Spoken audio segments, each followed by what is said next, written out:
मना रहे हैं और हम अपने 10 दिवसीय प्रोग्राम के अंतिम पड़ाव पर पहुंच चुके हैं। उनकी उत्पत्ति की कथा तो सबको पता होगी। जैसा कि हम सभी जानते हैं कि गणेश जी के कई नाम प्रचलित हैं। उन्हें गणेश, विनायक, एकदंत, वक्रतुंड, लंबोदर इत्यादि नामों से पुकारा जाता है और उनके सभी नामों की कोई न कोई कथा अवश्य है। तो आज हम उनके नाम विनायक से गजानन बनने की कथा का मंचन कर रहे हैं। आप सभी यहाँ पर उपस्थित हैं, बहुत अच्छा लग रहा है, जिसमें हमारी जीआई फैमिली के नन्हे मुन्ने बाल मनिहारों ने इस कथा का मंचन किया है। अब आप सभी इनके अभिनय को देखकर इस अद्भुत कथा का आनंद लीजिए। सभी लोग बैठ जाइए, सेटल हो जाइए। इस कथा में जो पात्र हैं मैं उनके नाम ले रही हूँ।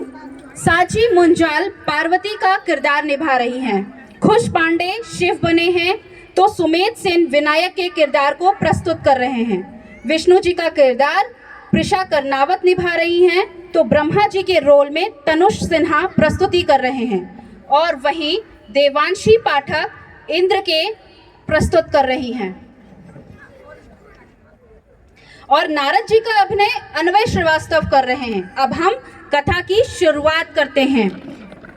बोलो गजानन महाराज की, ब्रह्मा विष्णु महेश की, गणपति बप्पा मंगल मूर्ति।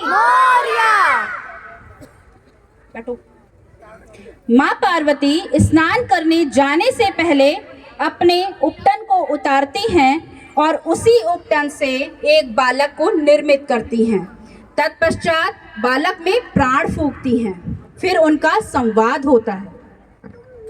तुम मेरे पुत्र हो, मैंने तुम्हें अपने उपटन से बनाया है, इसलिए सब आपको विनायक कहकर पुकारेंगे।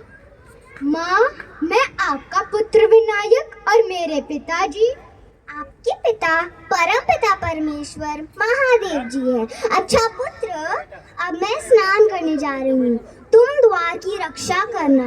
जब तक मैं ना आ जाऊं तब तक किसी को भी अंदर प्रवेश मत करने देना। जी माते, प्रणाम। मैं आपका आज्ञा का पालन करूंगा। इसके बाद वहां भगवान शंकर जी का प्रवेश होता है। शंकर जी अंदर प्रवेश करने जाते हैं तभी आप अंदर प्रवेश नहीं कर सकते। मैं अपनी माँ का आज्ञा का पालन कर रहा हूँ। तुम कौन हो बालक? मैं पार्वती पुत्र विनायक हूँ। मैं पार्वती पति शिव हूँ। मुझे अंदर गौरी से मिलना है। मुझे क्षमा कीजिए, आप अंदर प्रवेश नहीं कर सकते। मैं अपनी माँ का आज्ञा का पालन कर रहा हूँ। शंकर जी को थोड़ा क्रोध आ जाता है और वो वहां से चले जाते हैं। इसके पश्चात वहां विष्णु जी का आगमन होता है। पुत्र, आपने पार्वती पति शिव को अंदर प्रवेश करने क्यों नहीं दिया? वो तो आपके पिता है। आप भी मुझे क्षमा कीजिए, मैं अपनी माँ का आज्ञा का पालन कर रहा हूँ। इसके बाद विष्णु जी भी वहां से चले जाते हैं और इंद्र जी का प्रवेश होता है। हे हठी बालक, ये तुमने क्या किया? अपने पिता महादेव और विष्णु जी का अंदर प्रवेश क्यों नहीं करने दिया? मैं अपनी माँ का आज्ञा का पालन कर रहा हूँ। आप भी मुझे क्षमा कीजिए। इसके बाद वहां नारद जी का आगमन होता है। नारायण नारायण, बालक आप सुन क्यों नहीं रहे? शंकर जी वापस आते हैं और बहुत क्रोध में रहते हैं। हे हठी बालक, तुम अज्ञान में बहुत बड़ी भूल कर रहे हो।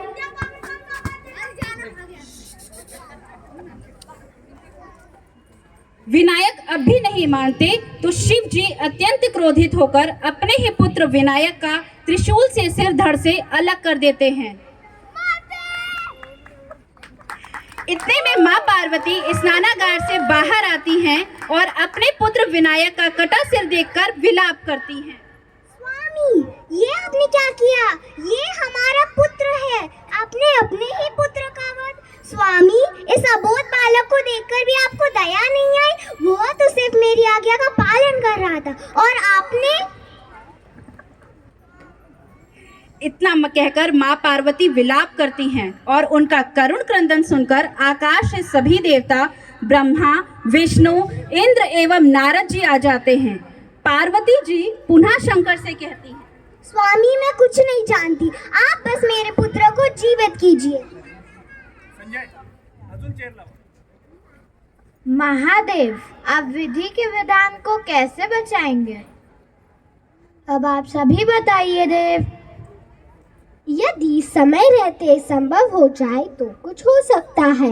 अगर धरती पर कोई माँ अपने पुत्र की तरफ पीट करके सोई हो तो वो बालक का सिर लगा दिया जाए तो यह संभव है। शंकर जी सभी देवताओं विष्णु, इंद्र एवं नारद जी को उत्तर दिशा में जाने का आदेश देते हैं। अब आप सभी देव उत्तर दिशा की ओर प्रस्थान करें। बहुत भ्रमण करने के बाद वहां उन्हें एक हथनी दिखती है जो अपने पुत्र की तरफ पीठ करके सोई होती है। अत्यंत विचार के बाद उस हथनी के पुत्र के सिर को ला देते हैं, जिसे शंकर जी विनायक के धड़ से जोड़ देते हैं। विनायक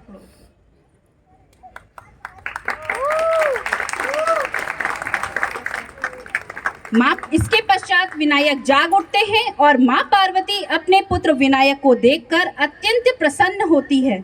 शिव जी गौरी से कहते हैं, हे गौरी, आज से अपना पुत्र विनायक संसार में गजानन कहे जाएंगे।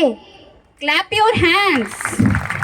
सभी प्रसन्न होते हैं और माँ पार्वती अपने पुत्र गजानन को पाकर अपनी ममता उन पर लुटाती हैं। फिर सभी देवता गजानन पर पुष्प अर्पित करते हैं। वक्रतुंड महाकाय सूर्यकोटि संप्रभा निर्विघ्नं कुरु मे देव सर्वकार्येषु सर्वदा। गणपति बप्पा मोरया, मंगल मूर्ति मोरया। कैसी लगी प्रस्तुति? Thank you.